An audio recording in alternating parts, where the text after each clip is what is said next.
नमस्कार, न्यूज 18 राजस्थान पर आप सभी का स्वागत। मैं हूं आपके साथ हेमंत कुमार। चलिए खबरों को देखते हैं फटाफट अंदाज में।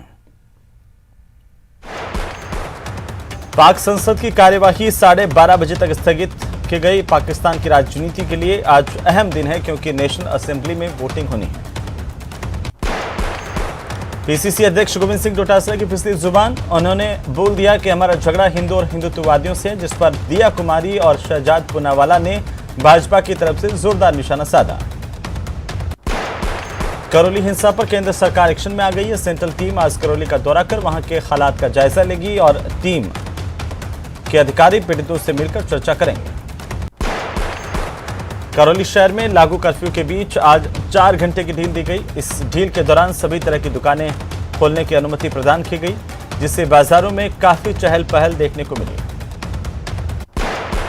पाली शहर में एक युवक ने युवती को गोली मार दी, जिसके बाद युवती की मौके पर मौत हो गई और युवक ने खुद को भी गोली मार ली। इसे गंभीर हालत में जोधपुर रेफर किया गया। भरतपुर की कैथवाड़ा थाना पुलिस ने 1 साल से फरार चल रहे गौ तस्कर को गिरफ्तार किया है। इस पर आरोप है कि हरियाणा के लिए गोकशी के लिए गाय ले जाता था और इसी दौरान पुलिस ने मौके पर पहुंचकर नाकाबंदी की और इस गौ तस्कर को गिरफ्तार किया गया। भरतपुर पुलिस ने नाबालिग का अपहरण कर उसके साथ दुष्कर्म की वारदात को अंजाम देने वाले आरोपी को गिरफ्तार किया है। पीड़िता के पिता ने 9 फरवरी को आरोपी के खिलाफ मुकदमा दर्ज करवाया था।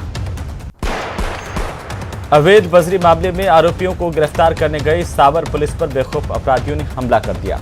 इस हमले में थानाधिकारी समेत 2 जवान घायल हो गए। पुलिस के जवानों ने भाग करके अपनी जान बचाई।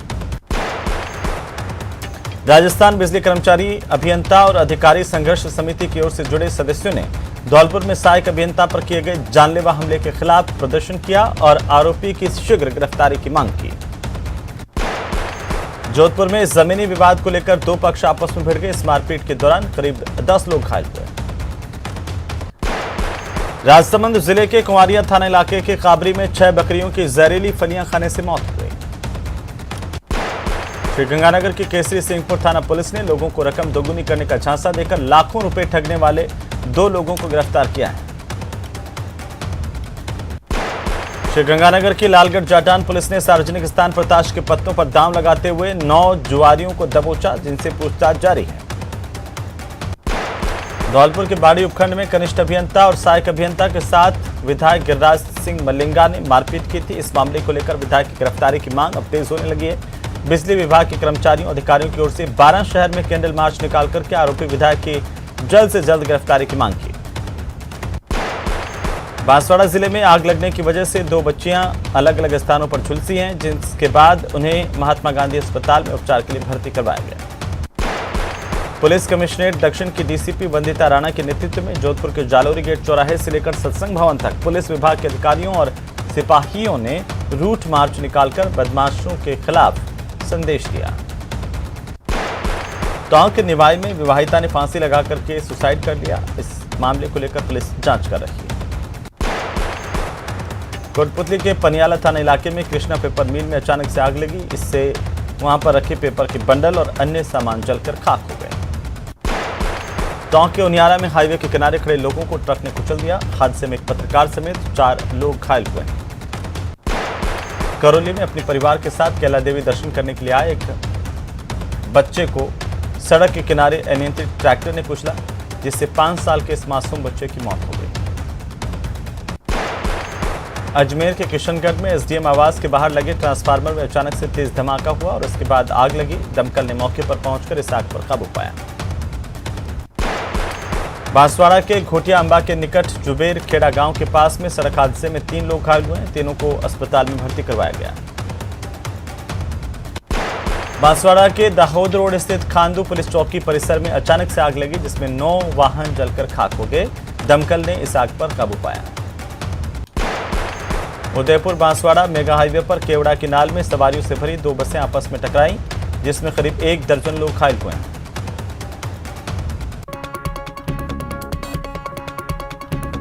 जोधपुर के नारानाडी पेट्रोल पंप पर तेल भरवा कर लौट रही एक कार को सड़क पर चढ़ रही जेसीबी ने अपनी चपेट में ले लिया। हादसे में कार सवार महिला की मौत हो गई। धौलपुर में कानून व्यवस्था बनाए रखने के लिए धारा 144 लागू की गई। धौलपुर के बाड़ी में बिजली विभाग के एईएन और जेईएन के साथ मारपीट को लेकर पूरे राज्य के बिजली कर्मचारियों में आक्रोश है। इस मामले के मुख्य आरोपी कांग्रेस विधायक गिरिराज मलिंगा के खिलाफ अब तक कोई कार्रवाई नहीं होने से कर्मचारी आक्रोशित हैं और लगातार प्रदर्शन कर रहे हैं। जोधपुर में नगरपालिका कर्मचारियों और सफाई कर्मचारियों की भूख हड़ताल 12वें दिन लंबी बातचीत के बाद आखिरकार समाप्त हो गई। केंद्रीय प्रत्यक्ष कर बोर्ड और केंद्रीय वित्त मंत्रालय की नीतियों के विरोध में आयकर कर्मचारियों ने विरोध प्रदर्शन किया। झुंझुनू के खेतड़ी में नवनिर्मित न्यायालय भवन की बेसमेंट की छत गिरने से कर्मचारी घायल हुआ। इसके बाद अधिवक्ताओं ने अध्यक्ष माधुराम सैनी के नेतृत्व में न्यायालय परिसर के बाहर सांकेतिक विरोध प्रदर्शन किया है। धौलपुर जिले के बाड़ी में बिजली इंजीनियर्स के साथ मारपीट के मामले को लेकर आरोपी विधायक गिरिराज मलिंगा को अब तक गिरफ्तार नहीं करने से लगातार अधिकारियों कर्मचारियों में आक्रोश बढ़ता जा रहा है। आक्रोशित बिजली विभाग के अधिकारियों कर्मचारियों ने शुक्रवार शाम को राजधानी जयपुर के स्टैच्यू सर्किल पर सरकार के खिलाफ जोरदार प्रदर्शन किया और आरोपी विधायक की तुरंत गिरफ्तारी की मांग की। अलवर में जलदाय विभाग में नगर परिषद के पार्षदों की ओर से किए जा रहे धरने के दूसरे दिन पार्षदों की संख्या 4 से बढ़कर 6 हो गई। झालावाड़ में जिला पुलिस अधीक्षक मोनिका सेन के नेतृत्व में आला पुलिस अधिकारियों ने भारी पुलिस जाब्ते के साथ शहर के बाजारों और अन्य इलाकों में फ्लैग मार्च किया। आने वाले त्योहार को देखते हुए जिला कलेक्टर और एसपी ने सीएलजी सदस्यों की बैठक ली और सभी त्योहार को शांतिपूर्ण मनाने की अपील लोगों से की।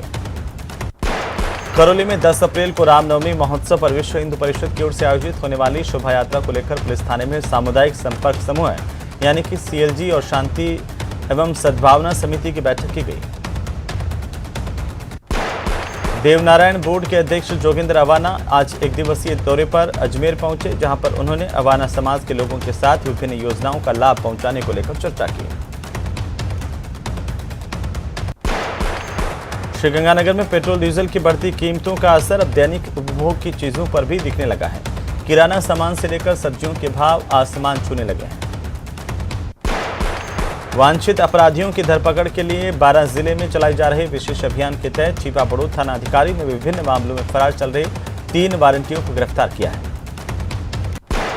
12 में इस बार शराब की दुकानों की नीलामी नहीं होने के चलते अवैध शराब का धंधा जोर पकड़ रहा है। इसके खिलाफ अब आबकारी अधिकारी तपेश चंद के नेतृत्व में इस महीने में विशेष निरोधात्मक अभियान चलाया जा रहा है।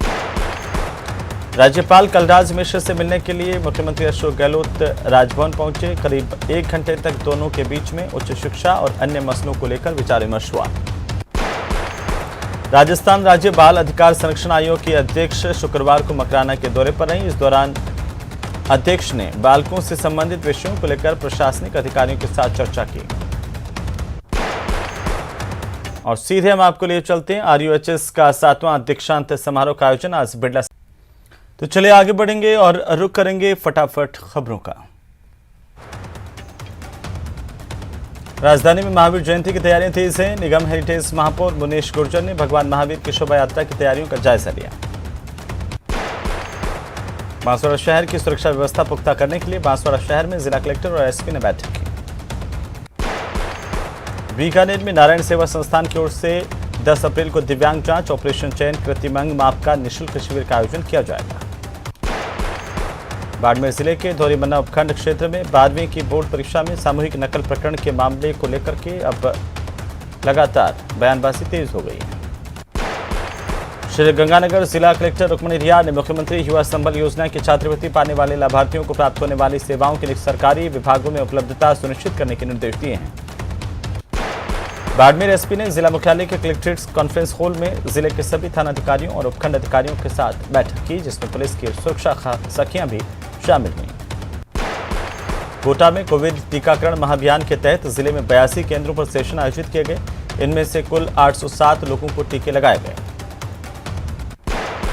बांसवाड़ा शहर में पुलिस और प्रशासन के अधिकारियों और पुलिस के जवानों ने शुक्रवार रात्रि में फ्लैग मार्च किया। अष्टमी फिर रामनवमी हनुमान जयंती के त्योहारों को देखते हुए बांसवाड़ा पुलिस सतर्क है। भीषण गर्मी के चलते संभाग के सबसे बड़े एमबीएस अस्पताल में उल्टी, दस्त, डायरिया जैसी बीमारियों के मरीजों की संख्या लगातार बढ़ रही है। पाली में शादी समारोह की खुशियां मातम में उस वक्त बदल गईं जब दुल्हन की बड़ी बहन करंट की चपेट में आकर के मौत के मुंह में समा गई। हनुमानगढ़ में एसी फ्रीज रिपेयरिंग की एक दुकान में अचानक से आग लगी, जिससे दुकान जलकर खाक हो गई। हालांकि समय रहते आग को बुझा लिया गया। राजसमंद के नवाना गांव के चारागाह जमीन पर आग लगने से गांव में अफरा तफरी मच गई और बाड़े से धुआं उठता देख करके ग्रामीण मौके पर पहुंचे। इसके बाद नाथद्वारा फायर ब्रिगेड को इसकी सूचना दी गई।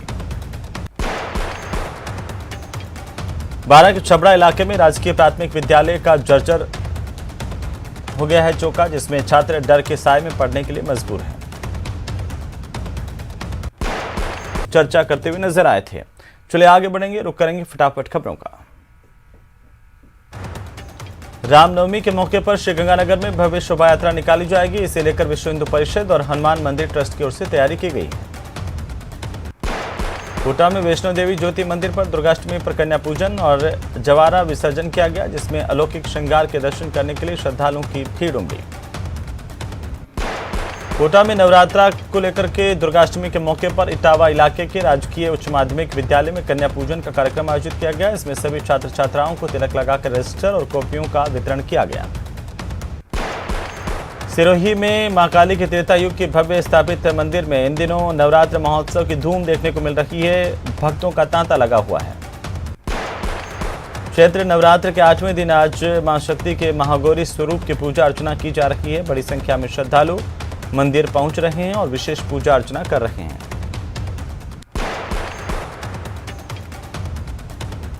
कोटा में 3 दिन से लापता बालिका को पुलिस ने बाल कल्याण समिति के सामने पेश किया। काउंसलिंग में बालिका ने बताया कि उसके परिजनों ने जबरदस्ती उसकी सगाई की, जबकि वो अपने पसंद के लड़के से शादी करना चाहती है।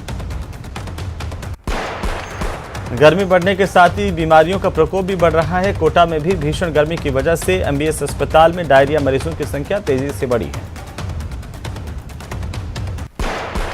धौलपुर के राजकीय महाविद्यालय में बीए, बीएससी और बीकॉम की तृतीय वर्ष के छात्राओं ने कॉलेज प्राचार्य डॉक्टर एसके जैन को ब्रिज विश्वविद्यालय भरतपुर के परीक्षा नियंत्रक के नाम ज्ञापन सौंपा, जिसमें परीक्षा में 50% सिलेबस करने की मांग की गई है।